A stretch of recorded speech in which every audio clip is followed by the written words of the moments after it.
I call this meeting of the Northeast Independent School District to order. Let the record show that a quorum of board members is present, that this meeting has been duly called, and that notice of this meeting has been posted in accordance with the Texas Open Meetings Act, Texas Government Code, Chapter 551.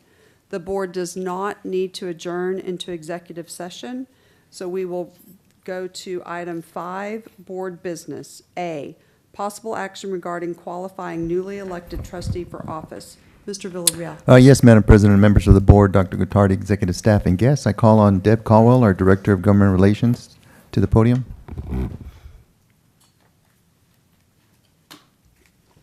Good afternoon, Madam President, board members, Dr. Gottardy, executive staff, and guests. Before an elected officer may assume the duties of the officer must first file a statement of elected or appointed officer with the official records of the governing body, which is our school board. All elected officers shall take the oath of office after the statement has been signed and before they begin their duties. So at this time, I'd like to call Mr. Trevino up to the front, and we'll do your statement and your oath.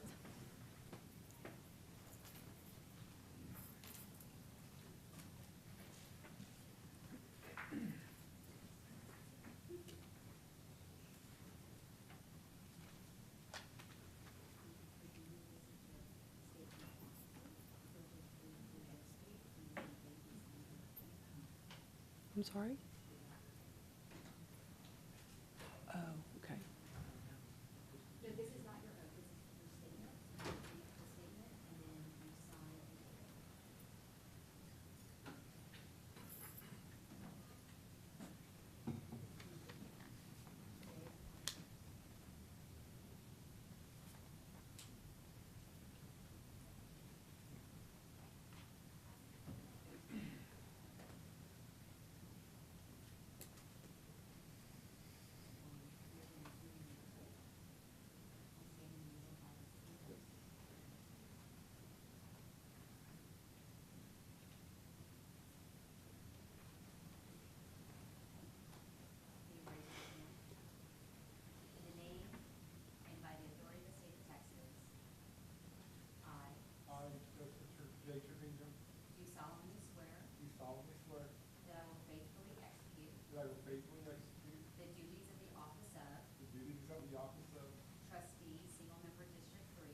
Trustee, single member District 3 of the state of Texas, and will to the best of my ability preserve, protect, and defend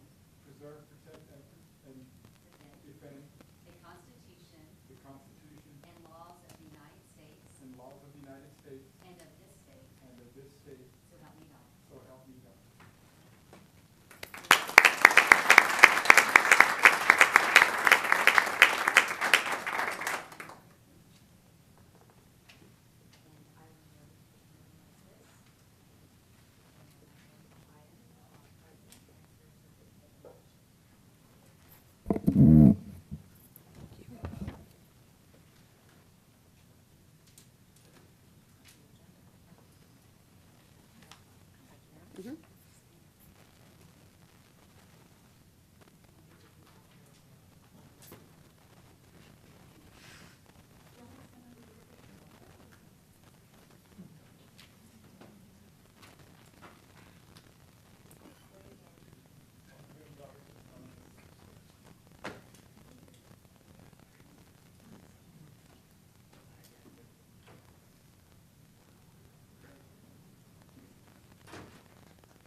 Do I have a motion to qualify newly elected trustees for office through the certificate of election, statement of elected or appointed officer, and the oath of office?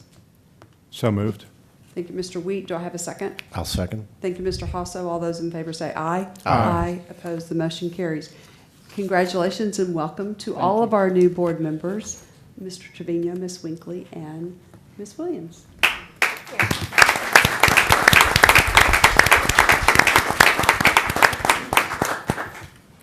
Item 6, presentations. A, budget study session number 1. Mr. Villarreal. Yes, Madam President, members of the board, Dr. Gottardy, executive staff, and guests. Before I turn it over to Brian Moy, our Executive Director of Accounting and Finance, I just wanted to talk about the agenda that we're going to be having today. It's our first budget study session. Hopefully, we'll have 2 more, May 29th, which is next Tuesday, one on June 18th, and adoption on June 21st. The agenda for today is budget adoption laws. We're going to discuss general fund revenue forecast, our preliminary tax estimate, preliminary state aid estimate, revenue forecast through the next biennium, and then we'll be discussing our general fund expenditures. We will recap the $12 million that we presented previously in March about the cuts, 2018-19 expenditures, and then the forecast through the next 2 years. We'll talk about the fund balance forecast, and then briefly we'll go over our health and dental plan updates and our school nutrition fund updates. And with that, I'll turn it over to Brian Moy. Thank you, Dan. The first topic you mentioned was the budget adoption rules. So that is all in Texas Education Code, Chapter 44. And they follow, here's just the highlights of the major ones. Obviously, as a school district that has a fiscal year of July 1 to June 30, the budget must be adopted by June 30th. There are 3 fund types that the board must adopt a budget on: the general fund, the general operating fund, the debt service fund, and the school nutrition services fund. We must hold a public meeting, and we must publish the notice of that meeting. You will be asked to approve that public notice next Tuesday's meeting. And just a reminder that we do not adopt the tax rate at the same meeting as the budget. If that will occur in either late August, early September, after we receive the certified appraised values from the appraisal district. What we're working off of right now is what's called the certified estimate. And because we are a Chapter 41 district, we have to get some paperwork done with TEA, and then they have to notify us that, yes, you may now proceed with your tax adoption process. Okay, going into, we're going to spend the majority of tonight looking at general fund revenues. First, we're going to go through some of the basics on property taxes. Northeast ISD is very much a homestead district. The majority of our property value comes from single-family homes, roughly 57%. Commercial properties make up about 27%, and multifamily residential, i.e. apartments, make up about 10%. These percentages have remained relatively unchanged over the whole time I've been here, going on 16 years now. There has been more growth in the last few years in commercial and in multifamily than there has been in single family, but not so much to shift the overall percentages. We've been anywhere from 56 to 58% single family housing for a very long time. Now let's talk about all that property. What you're seeing here, if you look at the numbers on the far left side, that is showing property values. The orange line is market value. The blue line is taxable value. And for reference, on the green line, that is the y-axis on the far right side. And that shows, based on those property value levels, what our maintenance and operations tax levy was for the year. And first, if you see the big dip in the green line in fiscal '08, that is the state, when they instituted target revenue, they compressed the maximum maintenance and operations tax rate from $1.50 to $1.04.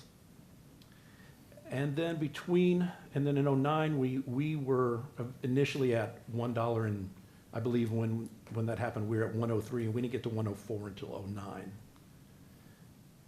And then if you look at the gap between the orange line and the blue line, that's market value and taxable value, between '07, '08 and the 14-15 year, the gap between market value and taxable value was consistently about $3 billion.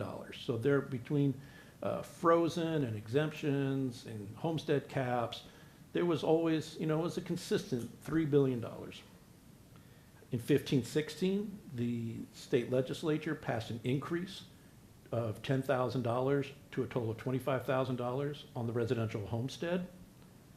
And the gap grew to about $4.3 billion between market value and taxable value. And that gap has continued to grow. The difference we're projecting for the 18-19 school year is that there's going to be more than a $5 billion gap between market value and taxable value. And we're going to get into some reasons of that, but it's mainly because more and more properties are becoming frozen and, again, with the exemption increase. So taxable value is growing at a pace less than market value. So a lot of people say, well, they reappraised my house and 15% higher. Taxable value did not go up 15% on that house. So if you look at this 15-year period, the market values have grown by an astronomical 157%. The M&O levy has grown by 78%. And even that 78% is a large number, but as we'll get into, and we all know, the M&O taxes go up, state revenue goes down. So we're going to get into all that again. Okay, here is a look at, when we said 57% of our property is in single-family homes. A homestead is a single-family home in which the owner resides in the home. And that is the vast majority of our homes. If you look from 03-04, 27% of our homesteads had their values frozen and then therefore their taxes frozen. 5 years later in 08-09, that had only grown to 28%. Now, for 18-19, that is up to 38% of our homes are frozen. That's an increase of 60% in frozen homesteads, even though the total number of homes has only grown by 10%. So roughly 15% of all property, including multifamily and commercial, is frozen. 10 years ago was only 12%. Doesn't sound like a lot, but it really affects the amount that we're able to collect. Not only that, it affects our taxable value by more than just, oh, well, I'm frozen as soon as I get to 65. Before the freeze happens, an additional over 65 exemption of over $23,000 is applied to that homestead. So we lose the value of $23,000, the taxable value of $23,000, then it's frozen. Okay, sorry for all the numbers on this slide. I'm trying to get better at not doing that, but I have a method to my madness. If you look at the first line, market value, we grew by a decent 5.5% this year, up to $47 billion in market value. However, because of the limitations to get down to taxable value, all those exemptions and other limitations grew by 7.2%. So the deductions grew faster than the value growth. That tells you that taxable value then is only 5.3% growth instead of 5.5. Now let's look at all those frozen properties. Now you take away the fact that frozen property, the value, market value of frozen properties grew by nearly 11% this year. That brings our net taxable value down to only about a 4.5% growth. You take that value, divide by 100, you multiply times 1.04, that's our M&O levy. That's at 4.5%. Then you take the amount that's calculated as how much the frozen properties have to pay. That went up 2.58 million or 7.9%. You notice that the frozen values went up 10.8%. The frozen taxes only went up 7.9%. Why? Because they got an additional $23,000 exemption. So we're saying that our total M&O levy is going to grow 4.8%. We will come back to talking about this when we do our revenue wrap up. But I'm going to switch gears unless someone has any questions to the state side of the equation. Okay? People always ask me, well, what happens if this changes? How much more money would we get? Well, I can answer that if that's the only item that changes. The state funding formulas, there are a lot of interchangeable moving parts, and you can go in and just change one of these elements and come up with a number, but you just have to know that all the other elements are changing too. Enrollment goes down, that has an effect. But if our attendance rate goes up slightly, that offsets somewhat the reduction of enrollment. As our demographics change, that changes the funding formula because you get more funds for special education, bilingual education, for number of students free and reduced. And even your property values affect this Tier 1 funding. Tier 1 is what the state considers to be the base amount that a school district should be able to fund the basic education of students. Tier 2 is a little bit different. It's known as the enrichment tier. That means for every penny, for the first 6 pennies that we levy in M&O tax rate, the state gives us more money until those 6 pennies are worth what 6 pennies of Austin ISD taxes would be worth. And no, we are not as rich as Austin ISD in terms of property wealth. They can raise a lot more on 1 penny of tax than we can. So we get this money. Now, we are only at $1.04, so we get enrichment on 4 pennies of taxes. And the Tier 1 rolls in and affects Tier 2 because Tier 1 is what creates the weighted average daily attendance, which is supposed to be an estimation of the effect of all those free and reduced enrollment, special education, career and tech weights, bilingual weights. But it's also affected by our taxes because it's whatever the difference is between what we could collect on that penny and what Austin could collect on that penny. We're going to go through some of these different cogs and how they've affecting our revenue for next year. Those of you who were here in March saw this presentation. We know that the biggest item affecting our revenue this year is enrollment decline. We lost just under 1,500 students this year and are projected to lose nearly 1,300 students next year. The effect of this item on its own is a little over a $7.2 million decline if this was isolated on its own. But despite the fact that we've lost total students, the counts of some of our sub-pops are actually growing. So despite having fewer students overall, over the last 5 years, we've seen an increase in our special education FTEs of 20%, our career and technical FTEs of 23%, economically disadvantaged of 3%, and our bilingual student population has grown 26%. So each of these items will receive additional funding, which is good, but they also, because those students are there, the reason we get the additional funding is we are required to put additional resources into educating those children. So we talked about property value affecting state aid.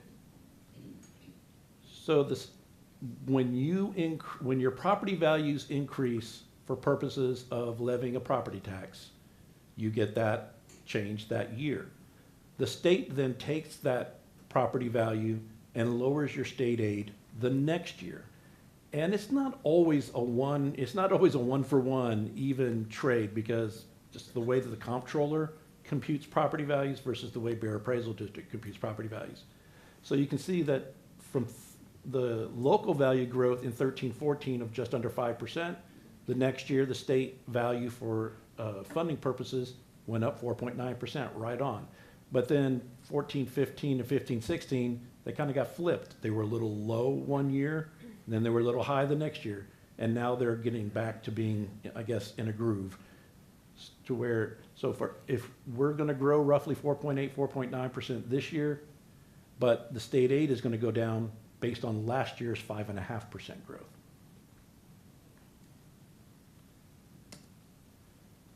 So, the tier one, the basic tier, it calculates everything for your average daily attendance, the number of the children you have in all these different subpopulations. And it multiplies it times what they call a basic allotment, an amount per student. And it comes up with this huge box here. That's total tier one funding.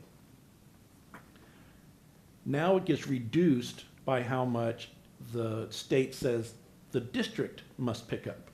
So if you're a charter school, this whole box is state funds because there is no property tax levy at charter schools. So a charter school goes through all those computations on the different number of students, amount per student, and weights. And the state says, okay, here's your funding. Well, if you are a property poor district, and they say the state computes possibly 15% of this tier one you need to make up in your property taxes, and 85% the state's going to give you. So the blue part is the amount that the state gives. But what about us? Well, because we're property wealthy, of that whole amount that the state says, here's how much money we think you need to educate your children, 90% of it is on you, 10% of it's on us. So that's how you property wealthy districts have to rely on their property taxes because they do not receive the state aid.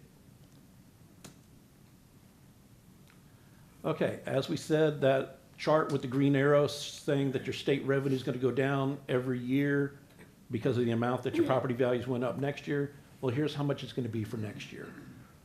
State aid will be decreased by 1% of last year's property value increase. So last year, property values increased just under $2 billion. So this year, this upcoming year, we're going to receive just under $20 million less from the state than we did for 17-18. And just to let you know, a little bit of change on tier two, nothing really to sing about.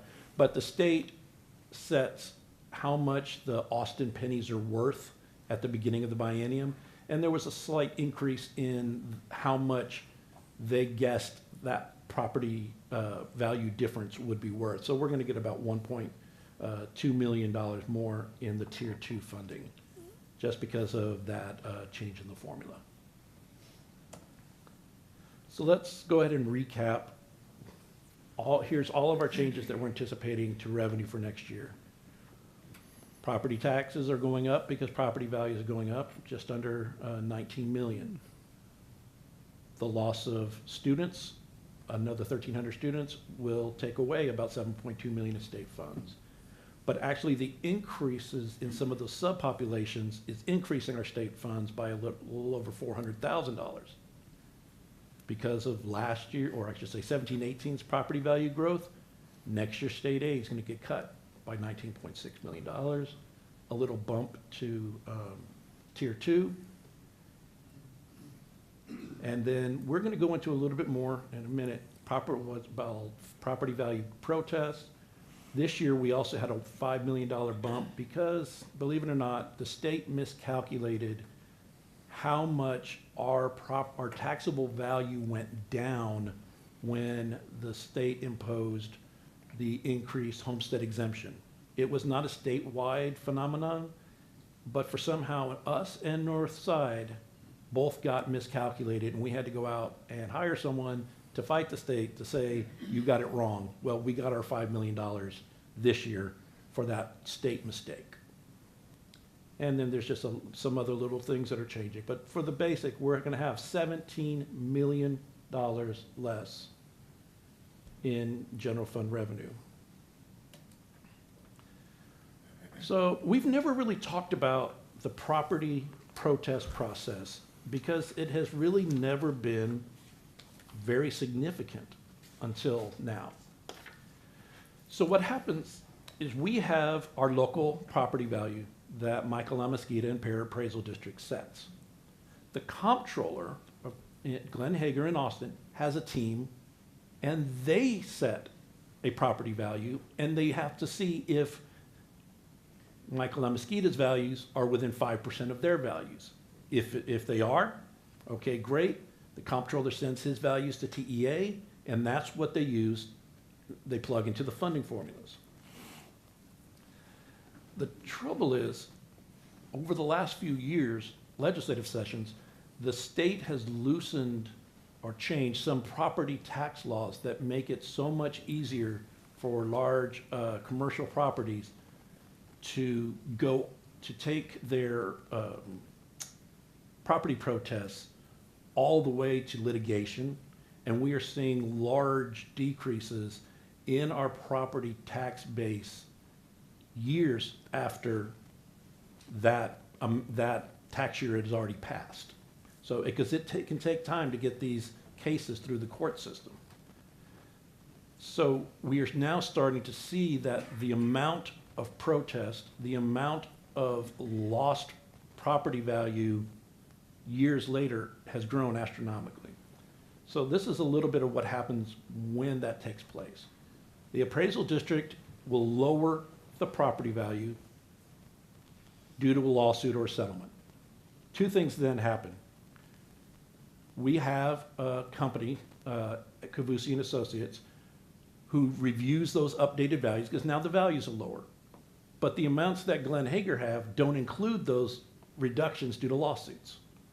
So then we authorize Dr. Cavusi to file a property value protest on our behalf. The comptroller then has to review everything that Cavusi and Associates submits to them.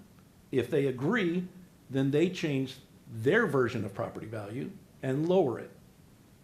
Then because it's lowered, means we should have had more state aid for whatever fiscal year that was.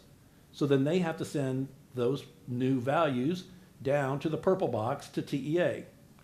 TEA then has to plug that updated property value into their formulas for that year and say, well, if these values had been this low originally, what would the district have received in state aid? That process can take upwards of a year.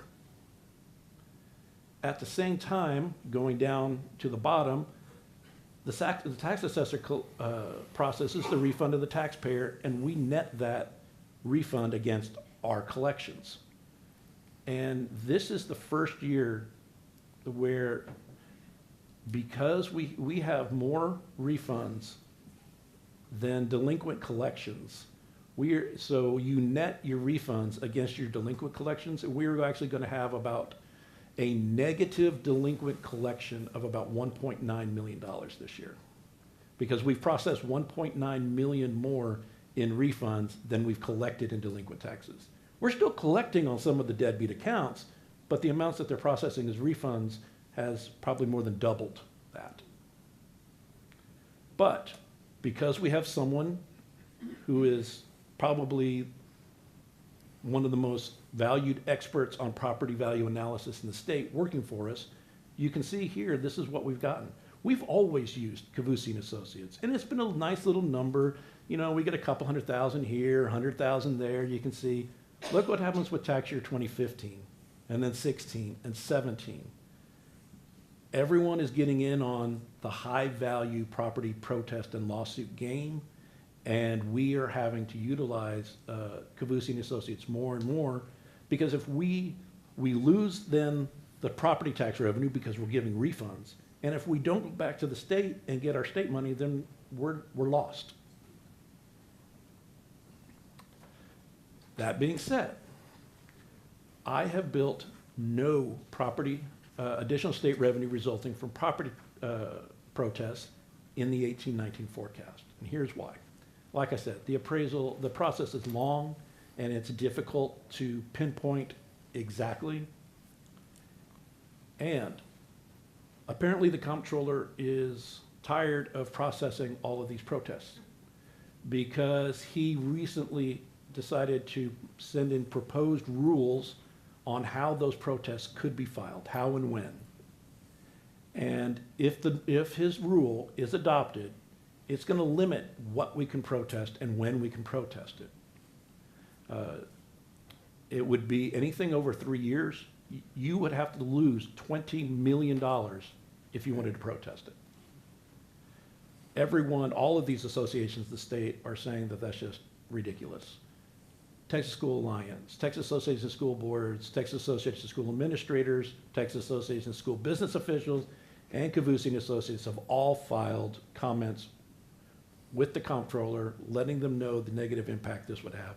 In Dr. Cavussi's comments to the comptroller, he laid out some districts who would lose 60 to 70% of their protest money if these rules went into effect. So even if what Cavussi and Associates has in their coffer, or their bucket to file this fall on our behalf, even if they are successful, we won't know it next spring. So for right now, I am not putting a number estimating how much money we may get from these, as a result of these protests. If we do end up getting some additional money, I will bring you a budget amendment in the spring to cover it.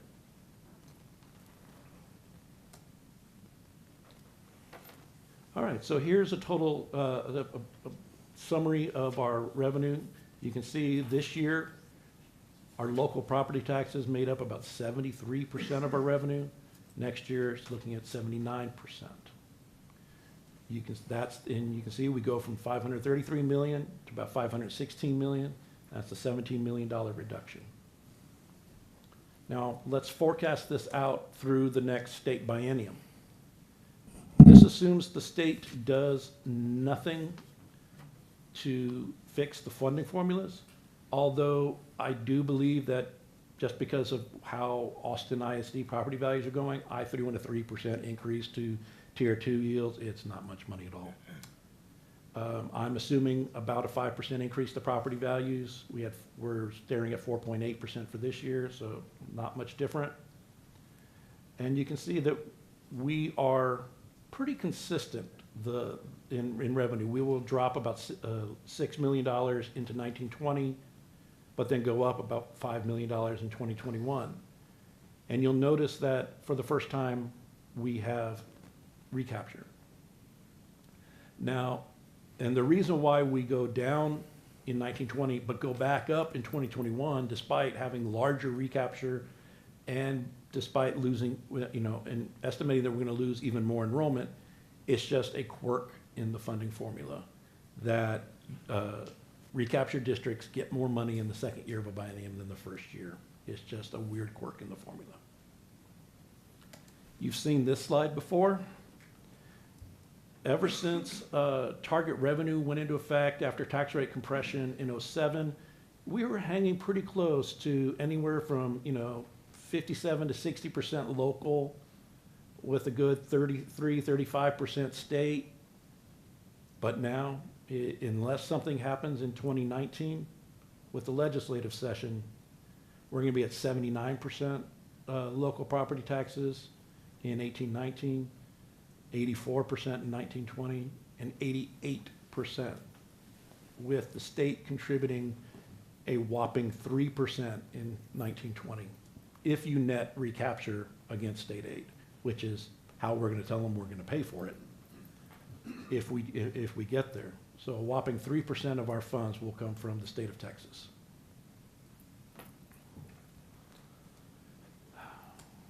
So how is this trending out? Total general fund revenue, I'm starting this chart with the 2010-2011 year because that is the year prior to the state gutting education by $5 billion. So let's call that our last quote unquote good year. So at that point, total general fund revenue, not including like our TRS on behalf payments, was $483 million. For 1819, I'm estimating that our total revenue is going to be $490 million. So over 8 years, we've gone up in total revenue about 1.5%. But if you use 2010 as a baseline year and adjust for inflation, our buying power has gone from $483 million to $427 million. A reduction of buying power, and this number just shocked me when I ran it because I've only been using up to 17, 18 until earlier today. It's a whopping $55.6 million less buying power when you combine lowered revenue with increased inflation. 2018 is, you're going to see, I mean, you've seen articles. I saw one on CNN today that said, it's not just you, prices are going up. This is going to be, we're going to have a pretty high inflation year this year, over 2%.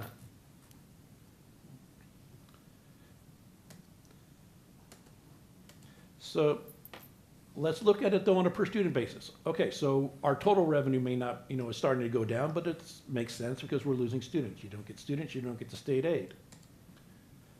So yes, total revenue on a per student basis has gone up for almost $400 per student, 5.2%. But even on a per student basis, it's an 8-year decrease, $644 less per student in buying power than we had in 2010, 2011, 8.4%. So our total revenue, inflation adjusted, is down 11%, but we have fewer kids. So on a per student basis, it's 8.4%.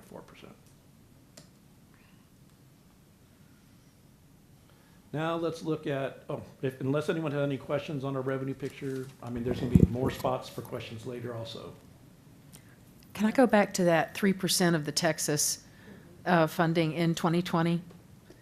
And I realize this is a silly scenario, but if the state is only supplying 3% of our funding, what's to prevent us from saying, okay, goodbye, never mind, get out of our business, you're not in it anyway? We'll become an independent school district for real. It's almost like 3% of funding and 100% of regulation, right? I mean, Yes, we'll get rid of their Right. unfunded mandates, their testing, their everything else, because what are they doing for us after that point? It's on our backs as taxpayers. And I Brian, realize, how much is 3%?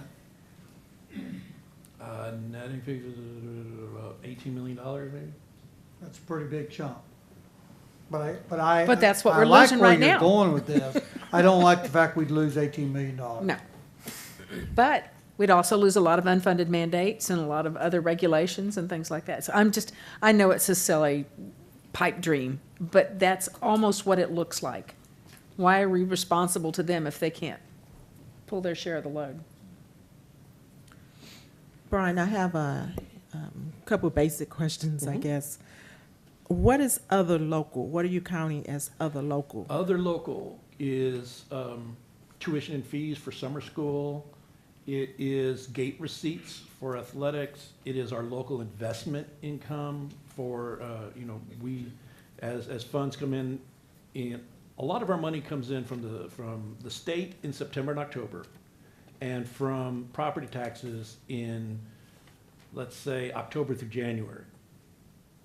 We know we're not going to spend all that money all the way, right away. So we invest some of it. So we get and we know that rates are going up. So that's in there. Those are the biggest chunks of other local. And we don't participate in any commercial tax abatement programs, right? Can't afford We don't to. have any Chapter 313 agreements for financing. The only one that I'm aware of, but it doesn't really fit under the laws of that, is the rack space property, because before rack space became rack space, that property became rack space. It was actually bought by the city of Windcrest, which made it tax exempt already. So it's not like we gave an abatement to them. The property just became tax exempt. But as part of the agreement for rack space moving in is they funnel us a few dollars into our debt service fund every year. And then, I'm sorry, one last one. What is TRS on behalf? Okay, that is the state of Texas, our district, and our employees all contribute to the teacher retirement system. Accounting rules say that the amount that the state sends to TRS we are required in our books to record it as if the state gave us a $25 million check, and then we cut a $25 million check to TRS. So it's both a revenue and an expenditure, but it's book purposes only. No cash comes in or out. It's kinda That's like a why I wash. take that out when I'm doing these kind of comparisons. Yeah, Thank you. good question.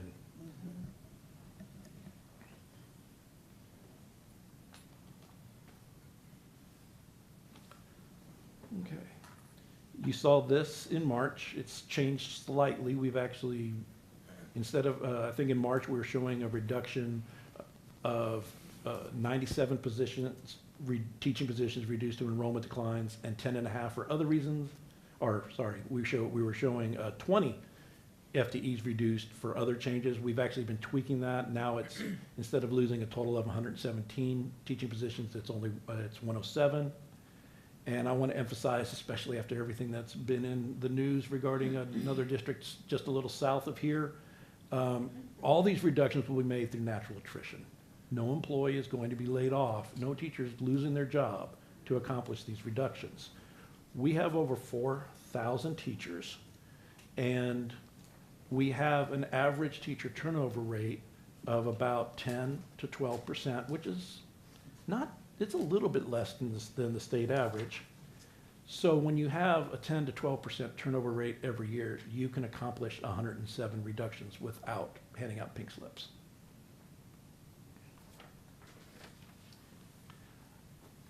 Other campus staff, there is some paraprofessional and one or two campus administrative positions reduced.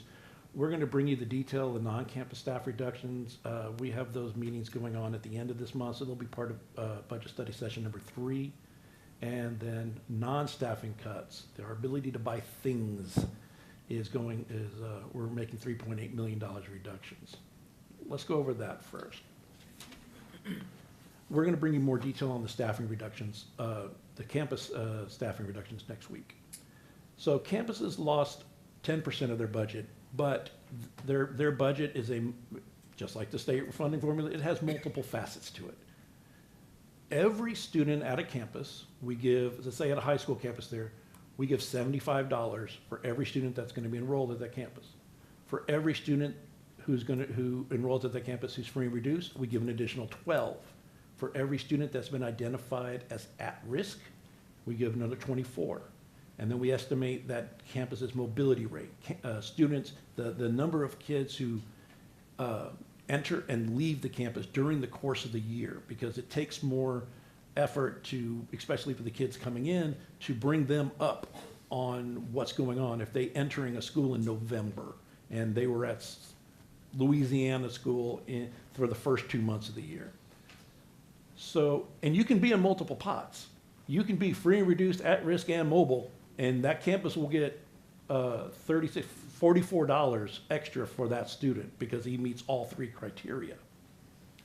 So what we did is we cut the unweighted portion, the basic portion, by around 10%. So high schools are going from 75 to 68, middle schools from 70 to 73, elementary from 69 to 62. But we are not touching the additional allocations for free and reduced, at risk, and mobility. So what that does is that takes our most vulnerable campuses, and they're not seeing as drastic as a percentage cut as our, let's just say our campuses that have fewer free and reduced, that are really high performers. All departments were cut 12%, but there had to be exceptions. I couldn't call up Michael Amasquita and say, oh, I'm going to pay you 12% less to do our property appraisals this year. We don't control that. The formula for how appraisal districts are paid are actually in law. So we had to exempt that. We can't cut 12% from that. We did not cut transportation's budget by the estimated amount of fuel they're going to purchase. We're not going to have 20 or 12% fewer telephone lines going into our buildings. And we're not going to take 12% of our new employees and not run background checks on them. So there were things that were exempted from that. But you add all of this slide together, and we're expecting that's going to be a $3.8 million reduction to expenditures for next year. Again, and just a recap, 107 teaching FTEs reduced, 13 other campus FTEs, reduced central office, big reductions to non-staffing. And that health insurance increase, what that is our fiscal year and our health insurance plan year. Steve Tovar is going to come up and speak in just a second. Our fiscal year is July to June. Our plan year is January to December. So any increases that the district makes, we kick into the plan, begin January 1. So we did an increase January 1 of 18. So when you compare 17-18 to 18-19, we're actually doing 2 sets of 6 months at the higher rate, where in 17-18 we only had 1 set of 6 months at the higher rate. So this is just a continuation of that. Also next week, we're going to bring to you the detail of the additional allocation requests. This is where campuses and departments submit requests to executive staff that says, basically, I know we're in a crunch, but I have to have this. And we're going to bring you the details of what makes up that number next week. And again, just to emphasize, we are a people business. And even though we cut more staffing than we did non-staffing as part of that $12 million cut, it's not nearly enough to drastically alter these percentages. So we're going to be around 87% next year of our budget in salary and benefits. And again, that previous slide has shown about just under a $10 million reduction to expenditures, 12 with the cuts, add back a little for that health insurance, add back a little for AARs, and it's out to 10. Again, now let's bring this out to the biennium. It assumes moderate changes, again, drops in enrollment. So we're going to make more staffing adjustments to make the ratios work, the student-teacher ratios. And we have an, as for now, unforeseen $3 million of cuts in addition in 1920, and another $3 million in cuts, and on top of that in 2021, just to keep our expenditures from getting, keeping them in line with our revenue, I should say. And the one thing you did not see in the summary changes here, and are not included anywhere here, are compensation increases. We will be discussing that in more detail, even though there's nothing there. Well, at least how much it would cost to do it. We'll bring that to you next Tuesday. Okay, so now you have revenue coming in, expenses going out. What's left over either increases or decreases your fund balance. So let's have a discussion about our fund balance. This year, we are projecting that we are going to have a decrease in our fund balance of about $9 to $10 million. It's sitting there at about 9.6, primarily because of the loss in revenue for not having 1,400 students that we had the prior year. But we're ending with a decent fund balance. 113 million, that is the equivalent of 2.6 months of operations. However, you can't have long-term, ongoing, multi-million-dollar deficit years. That's just not sustainable. You can see that despite the 12 million in cuts, we are projecting a $17 million reduction to our fund balance next year, 17,076. That quickly brings us down to 2.3 months of fund balance. And if nothing changes with the legislature, you're looking at 17 million again. In 1920, we go down to below 2 months of fund balance, and then a scary 1.6 months of fund balance in fiscal year 2020, 2021. Now, so what? We have little fund balance. What does that mean? By 1920, I would estimate that our rating agencies, Standard & Poor's, I'm sorry, not Standard & Poor's, Moody's and Fitch might downgrade our credit rating. I mean, we are one step below AAA. All that would mean is that after that, any future debt we issue might come out slightly more expensive. That really doesn't affect the general fund. That's all in the debt service fund, but the rating agencies do look at our overall reserves, not just debt service, but also general. And because state revenue is getting to be so minuscule, and because we rely on state funding checks to come in September and October, that means there's no money coming in September and October. That means we've got to work to have less invested, more liquid, and that's going to really play with our cash flows. I mean, we're gonna make sure that the September paychecks are covered. So we're going to get into different cash flow issues, and the risk is, even though there's no schools first, the accountability system, even though there is no measure right now that says, is your general fund below 2 operating months? Okay, boom, you failed schools first. General fund balance does have a big influence on a lot of the different measures within that system. And so we would, I don't know, at risk of getting a failing grade, I doubt we'd get a failing grade, but we would absolutely, for the first time since the schools first came into play in the early 2000s, we would not be superior. And we have been a superior financial district every year since the system's been in place.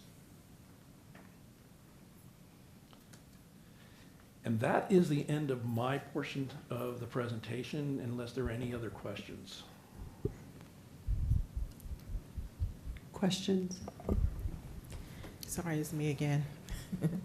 I have, how many staff, and I guess this is just number of employees, so how many staff accounts for the salaries and benefits on, We have about 8,400 to 8,500 FTEs, but the number of headcount is closer to, it's over 9,000.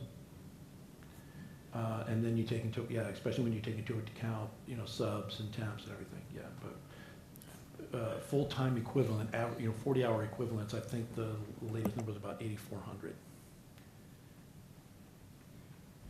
that we're paying salaries and benefits for? Yes. Okay. Thank you. Ms. Hughey? You talked about possible difference in our first ratings. With so many other school districts in similar shape as ours, would that become more prevalent around the state? I'm sure it would. Unfortunately, just like I mentioned that the comptroller is changing the Texas Administrative Code to make it what he can change to manipulate, I don't want to say manipulate law, but manipulate the implementation of law in the property value protest. The school's first criteria are being changed. There's also a proposed rule out there. And so the 2020 schools first, I'm looking at some of the criteria that they have out there, and I'm just shaking my head. They're making it more difficult and more difficult and more difficult to be superior. Even here's a one, for instance.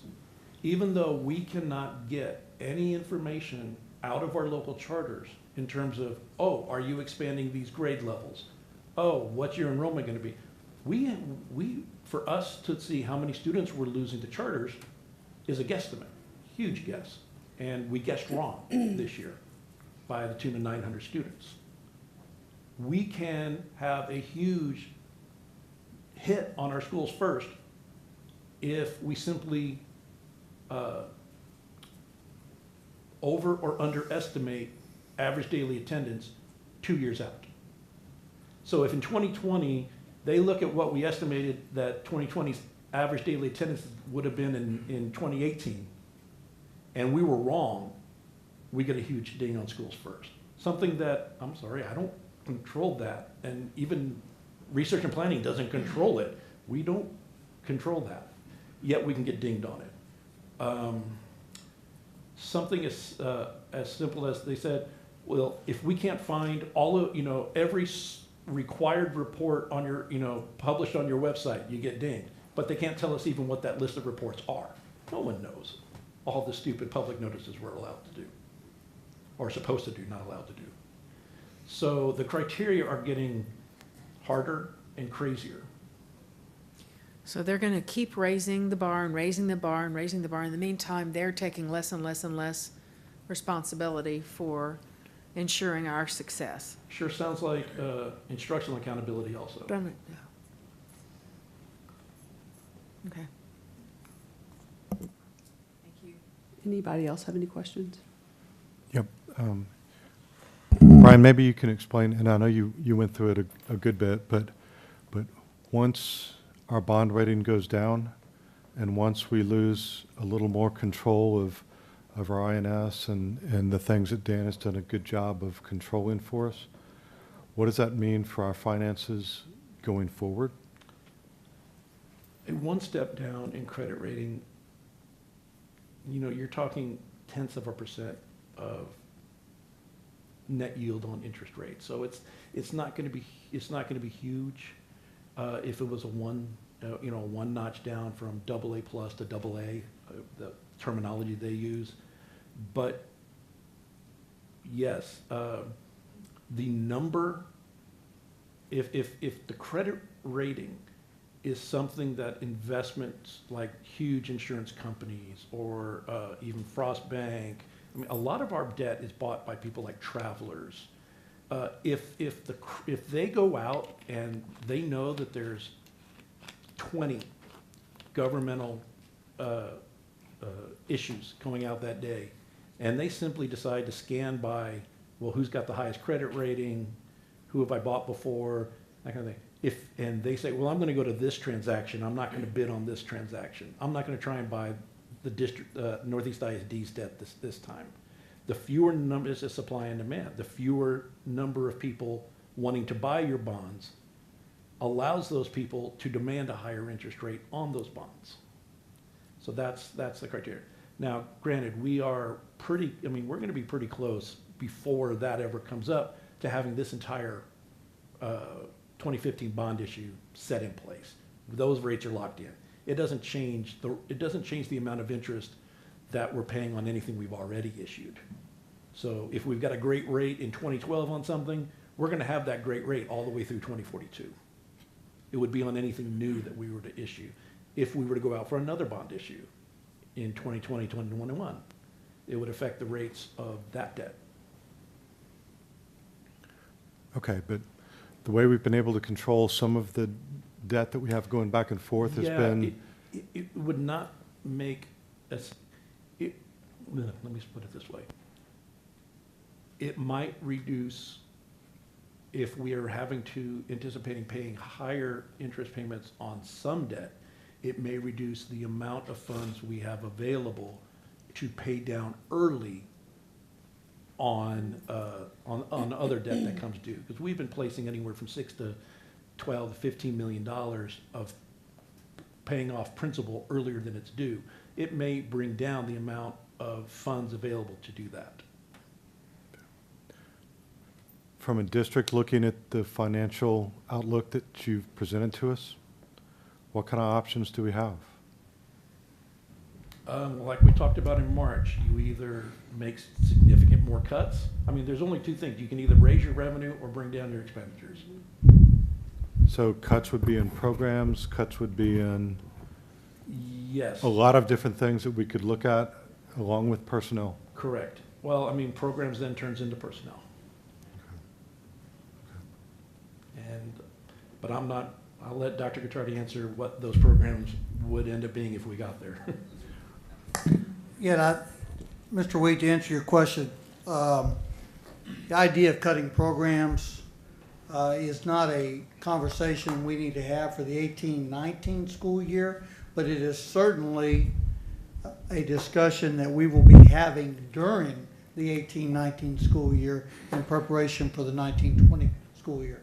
If our revenue picture does not change, then those are the absolute things that we'll have to do, is come together as a staff and look at what is it that we're going to reduce as far as programs and services in the school district. But I don't think that's something that has to happen for this particular budget year, but it is certainly a topic of conversation during the next school year in preparation for the budget process a year from now. Thank you. Can I say something? Last year, at this time, we were looking at revenue, looking at maybe raising M&O, right?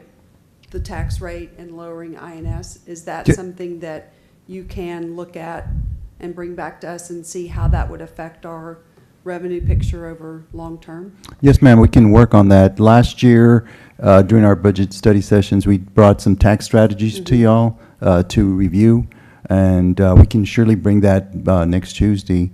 Seeing that the state's not doing anything for us, and they didn't do much in 2015 or 2017, and them going from 35% contribution to the district to 3% in 10 years, it's quite a big hit to local, but we've done some good work with our debt service side that we should be able to bring you some tax strategies for sure.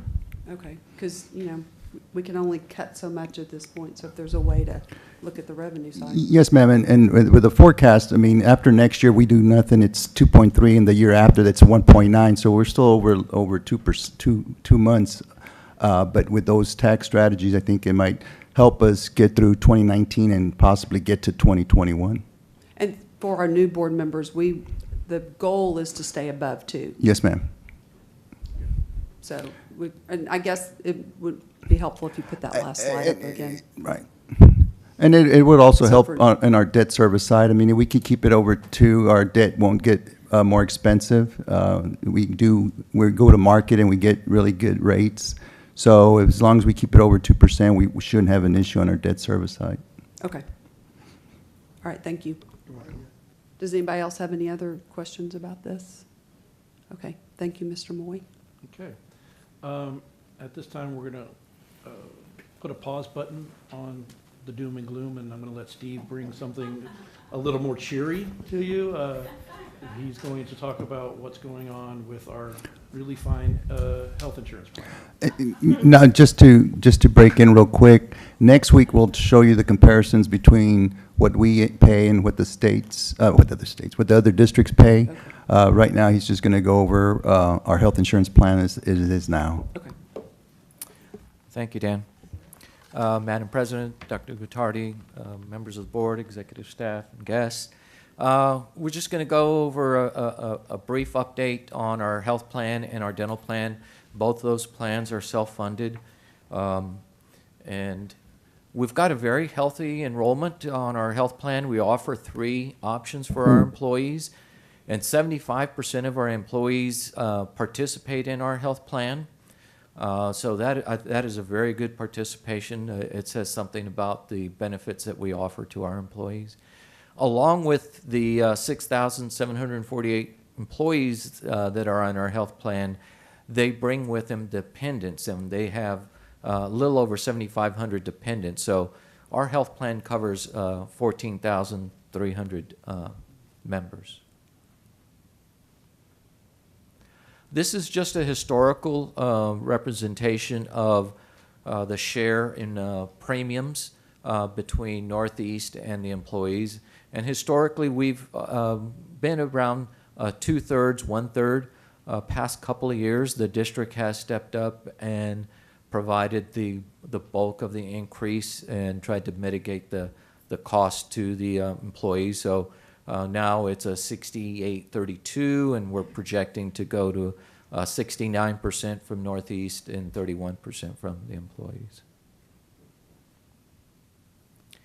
This is this year, last year look at what our medical claims are trending at. We had a slight increase in our medical claims, 41.2 from 40.2 the previous year. We show a significant, a very good change in our pharmacy, going from 15.8 to 13.7. We haven't seen our pharmacy claims go down in I don't know how long. There's 2 things attributed to that. One, a 6-tier plan design that we implemented, and our employees making wiser consumer choices on those pharmacy costs. So what does it cost to provide coverage for all our employees? You know, the past, in the early 12 to 15, it was running over $8,000. Now 16, it ticked up to $9,100. 16, 17, again around $9,100. And we're forecasting to inch up a little bit in 17, 18 to $9,200 per employee. However, Mercer just came out with their survey, and for our region, the average cost per employee for employers is $11,303. So we're significantly below the average. So where do our health care dollars go? The bulk of the funds go to professionals, which are your doctors. They get 35 cents out of every dollar. Pharmacy is the next biggest one, 23 cents out of every dollar. Outpatient, 18. Inpatient, 18. Reinsurance, since we are a self-funded plan, we pay all the claims, but we also buy stop-loss insurance in case we get some large claims, and that runs us about 3%, and administrative costs right at 3%. We calculate a claims loss ratio. This compares how much premium revenue you're bringing in and how much the claims are running. On the low option, revenue was 36.1 and claims were 29.9, giving us a positive net of 6.2 on the low option. On the high option, it was 15.1, claims were 24.9, a negative 9.8. The high deductible health plan is our newest plan that we implemented this year. And so in 2017. So it only had 6 months. The revenue 1.2, claims were 1.7 million, a negative 500,000. The claims loss ratios respectively are 83%, 165%, and 142%. One other thing that we do is we look at, so out of all of those claims, how much was attributed to high-cost claimants? High-cost claimants are claims that exceed $50,000. So on the low option, those were $7.5 million. On the high option, $9.5 million. And on the high deductible, $1.7 million. And then we recalculate the claims loss ratio and come up with 62, 102, and 0%. On that high deductible at 0%, basically it's saying is in the first 6 months of operating that plan, all those claims were really attributed to high-cost claimants. So our projections for this fiscal year are for next year, for this coming fiscal year, revenue of $68.3 million. Our recommended funding is $65.5 million, giving us a positive net income of $2.8 million. When we get to the plan year, like Brian was saying, we have fiscal year and our plan year, January through December. Revenue would be the same, $68.3 million, recommended funding at $68.1. So by the time you get to the plan year, your claims have already caught up with your revenue, and we're pretty much a balanced budget at that point, with just a projected $200,000. So with that good news on the 18-19, we're not proposing any increases on the premiums for employees, no increase to the district. This would be the second year back-to-back that there's no premium increases for the employees, and actually 3 out of the past 5 years, no increases to the employees. Any questions on the medical before we go on to the dental? The tobacco surcharge? Yes, the tobacco surcharge we implemented this past year. It's $30 per month, and we'll continue that in 2019. It only applies to the employee. So during open enrollment, the employees declare if they're a smoker or non-smoker. If they declare that they're a non-smoker or non-tobacco user, let me correct myself, I keep saying smoker, but it really is all tobacco, then they would pay just the regular premium. If they declare and say they are a tobacco user, then they pay an additional $30 per month. And we did have, during this past open enrollment, about 400 employees that did declare and are paying the $30 extra. We also give them the opportunity, anytime they want to stop using tobacco, there's a program that Blue Cross offers, tobacco cessation or program. Once they complete that program, it's a 3-month program, they come back to us, and then we will turn off the $30. Thank you. I had a question. So you said 75% participate in the health plan. Do we know what the other 25% is doing? So the other 25% of the employees, we do offer them another benefit. It's called a hospital indemnity benefit. So if they have their health insurance somewhere else besides here at Northeast, they get the hospital indemnity benefit, which pays them $250 for each night they're in the hospital. So they can file a claim with us, and if for each night we will reimburse them $250. Their opportunities, they could either have coverage through a spouse where they work, or they may have some other state plan, federal plan, you know, that may have been in the military. So are we paying, well, how much is it costing the employee to participate? Or are we paying 100%? So the district for, are you still talking, those that participate or non-participate? Participate. Those that participate, the district is contributing $447 per month toward the premium. So the I don't have the slide up here. You're going to see those numbers next week on Tuesday, where we're going to go look at what the premiums are, what the district contribution is. Brian, as was mentioning earlier, that would occur next Tuesday, and then benchmark against the state plan and peer district. Okay. And do we know how many participate in the HDHP? We have about 4% of the employees that are participating in the high deductible plan. I think originally it was at around 3%. That's pretty customary when you roll out a high deductible plan, being the first year, very low enrollment. It's something that's different for employees having a high deductible on a high deductible plan.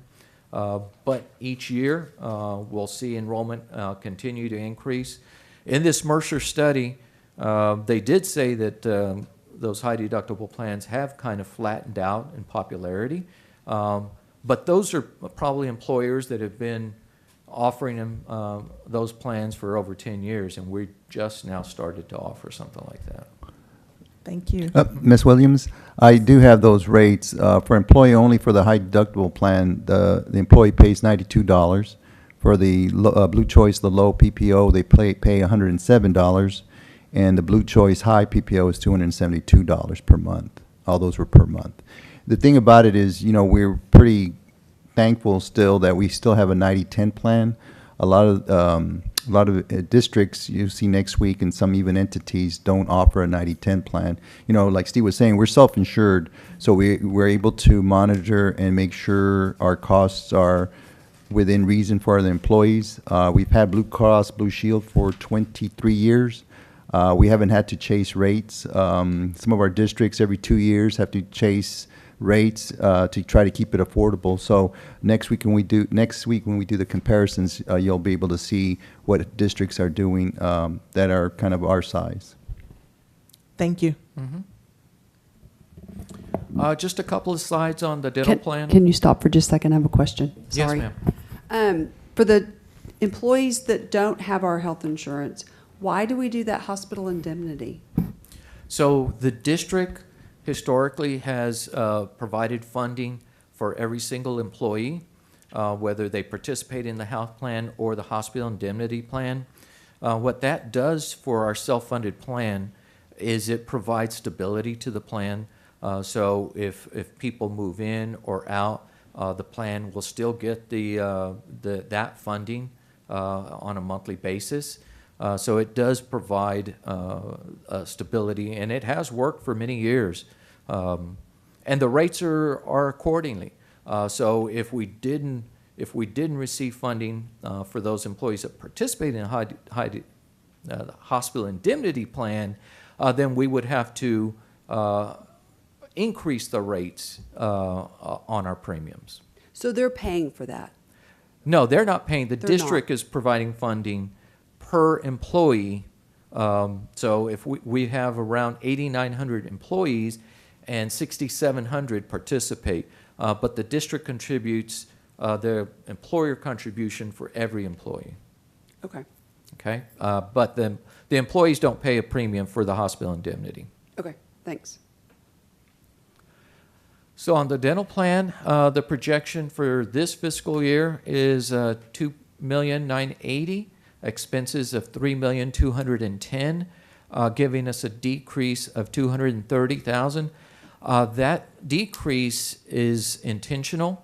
In December of 17, we refunded $550,000 from the dental plan back to the dental participants, which was a 2-month premium. So if an employee was employee only, they got 2 months of premium back. If they were family, whatever their family rate is on a monthly basis, we gave them back 2 months.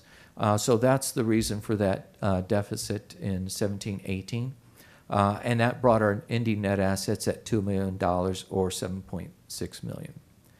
For the next budget year, we're projecting revenue at $3,316,000, expenses at $3,331,000. Pretty much a balanced budget, a decrease of $15,000, which would take our ending net assets at $2,014,000 or 7.3 months. These are the dental rates. There's no premium increase again on our dental plan.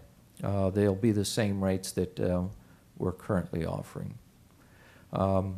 This year we did implement a high plan and a low plan. So now we offer 2 plans. The low plan was the new one. And so that really brought in some low rates for employees, and we saw an increase of 273 employees that weren't purchasing dental insurance before, maybe because of the premium. They saw that affordable premium and joined our dental plan. Any other questions on the dental? Okay, thank you. Thank you.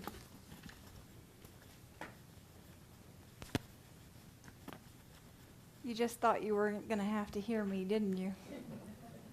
I've been waiting Good patiently. evening. Good evening.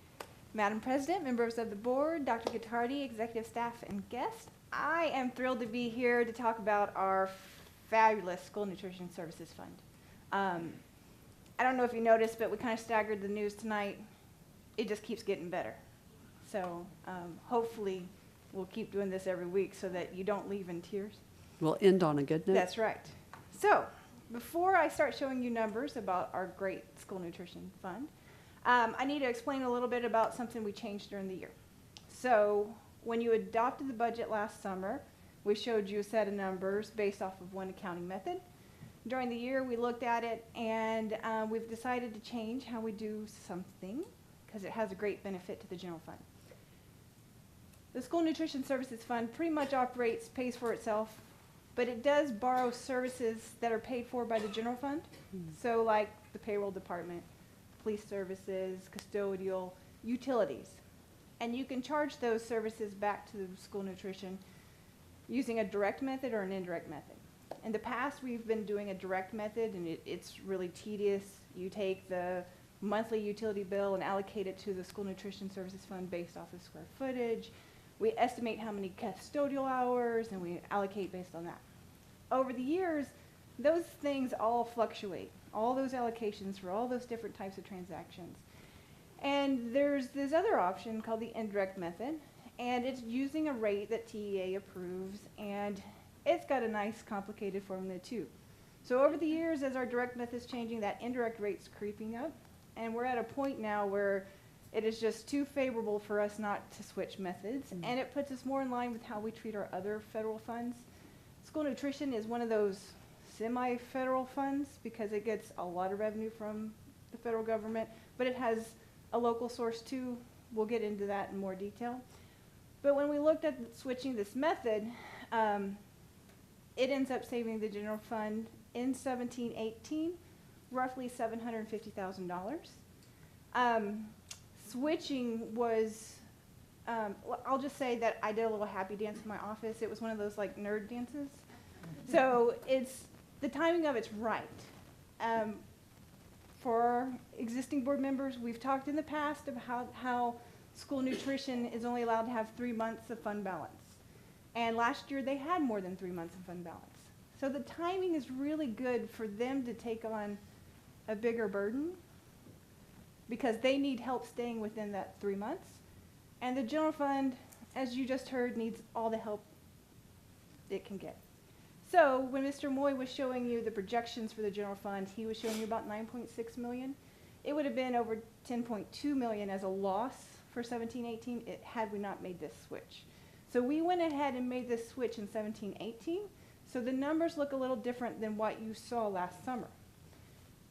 This won't show up in our things we cut for 18-19 because we already did it. So I just wanted to give you a little explanation. So just accounting-wise, we used to take expenses out of the general fund and move them to school nutrition. The indirect method actually takes revenue from school nutrition and slides it over to the general fund to help offset those costs. It's accounting and it's school finance, so we're not going to do anything straightforward and easy. Okay? So, anyway, that is my exciting news for school nutrition. Just keep in mind that that indirect cost rate changes year to year, and there are inputs to the formula.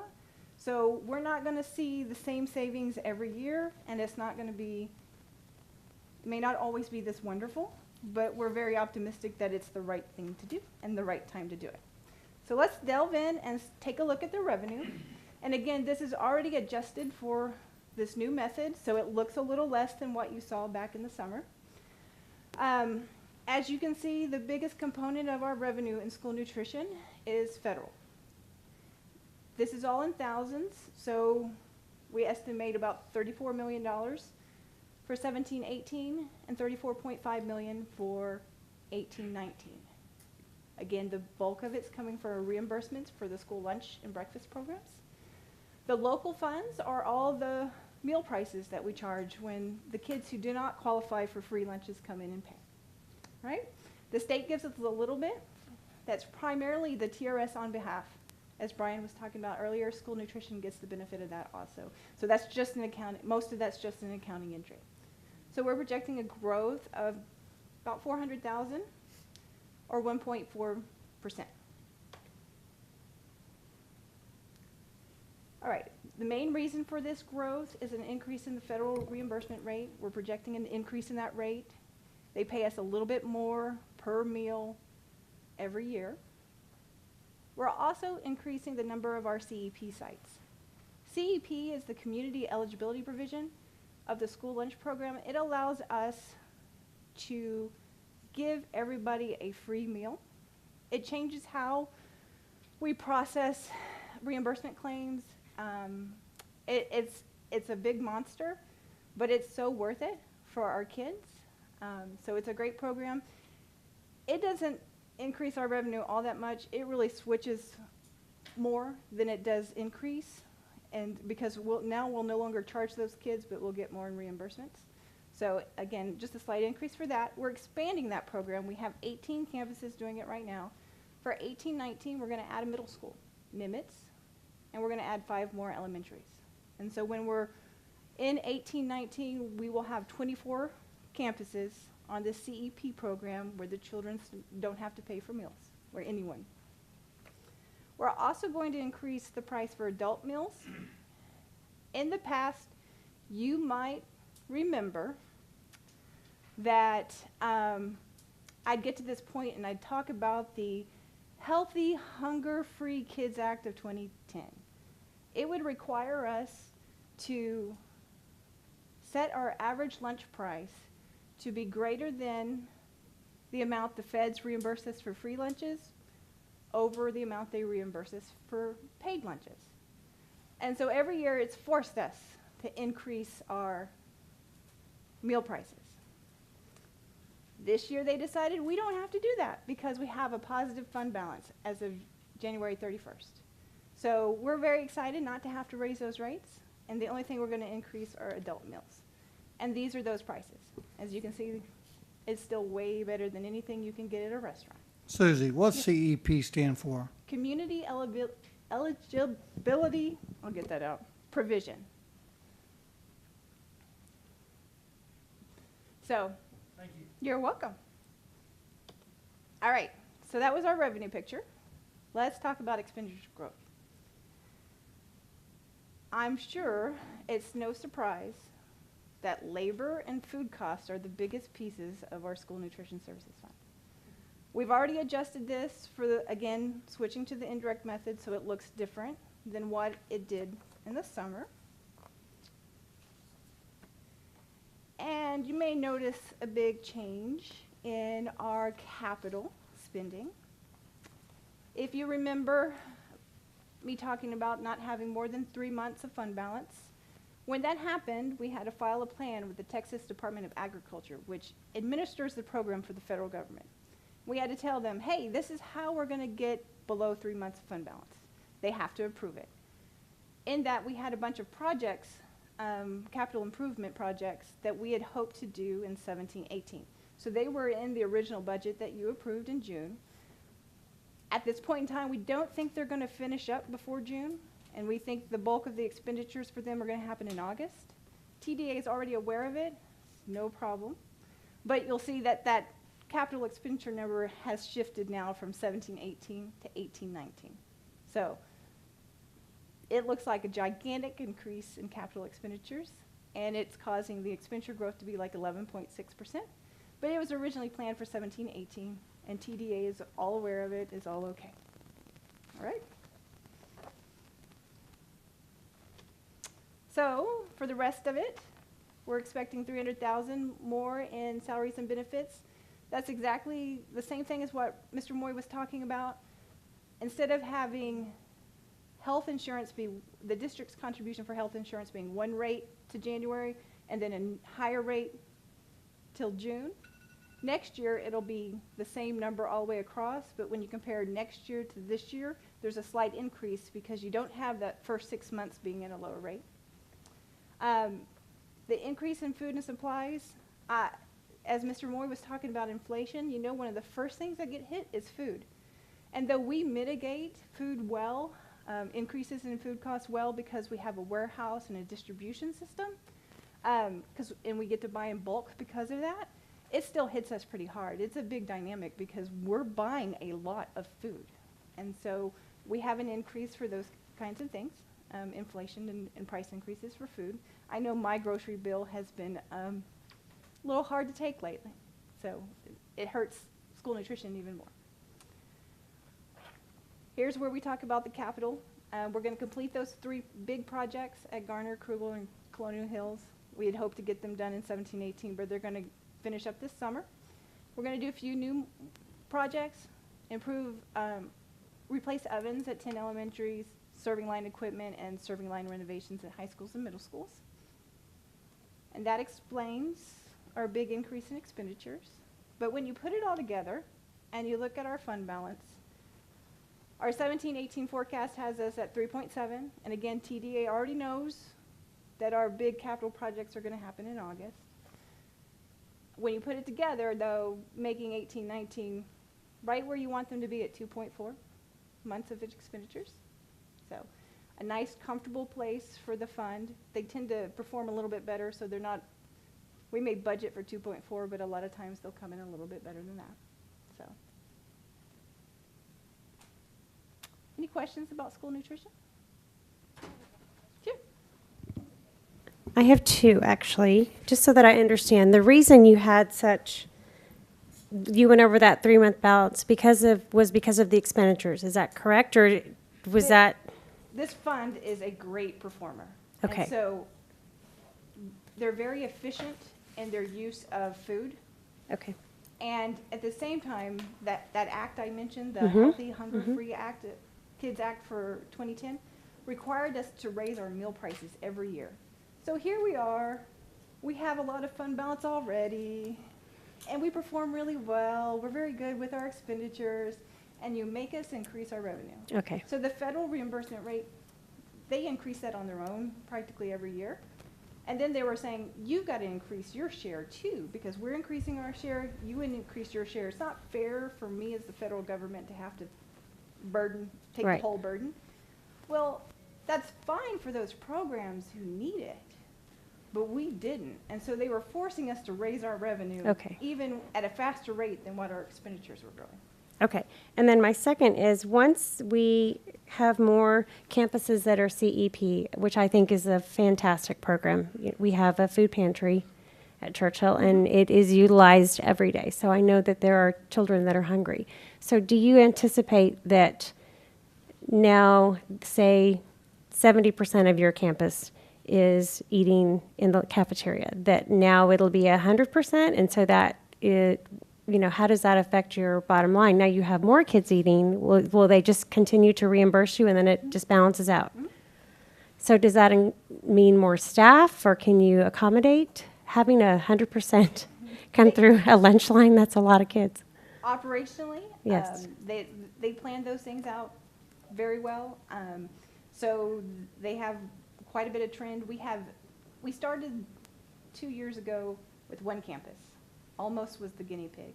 And then we did 18. And so they get a little bit of a historical. We definitely, I don't see 100% participation, because some kids just aren't going to eat in the cafeteria, even if you paid them to do so.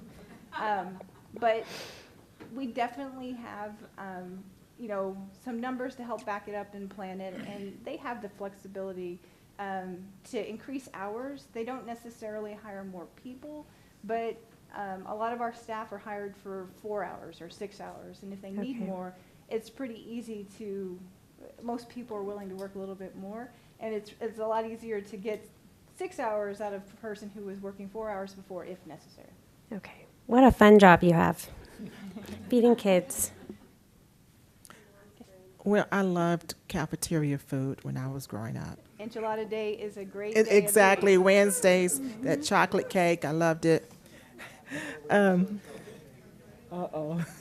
What, on your first slide, you mentioned that most of the revenues come from federal funds. Yep. What federal fund? So the National School Lunch Program and the Breakfast Program, they reimburse us for, first we find out how many kids are eligible for free meals and reduced meals.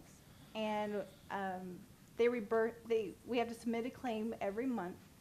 They reimburse us at a certain rate for every meal served to a kid who qualifies for free. Then they have a different rate for kids who qualify for reduced. So those kids who qualify for reduced give us a reduced rate. And if you look at this slide right here, that's what that reduced price meals are. So they'll give us, the children will give us 40 cents for a meal, but the feds will reimburse us a smaller amount than what those free meals are reimbursed at. So we get two sources of income for reduced meals. And then the paid, so the feds even give us a small amount for paid meals. And so we get a reimbursement for practically every meal served. So National School Lunch Program is under Health and Human Services or The U.S. Department of Education? Agriculture. Okay. USDA. Because you can't have enough agencies in the middle of all of it, right? Thank you. No problem. All right, this is the end of all the presentations tonight. So do you have any questions for any of it? Does anyone have any questions for Any of Brian or Steve or Susie? No? Thank you so much Thank you. for your presentations. You did a great job. And If there are no questions, then we are going to do item 7, adjournment, at 7:06. Thank you so much again.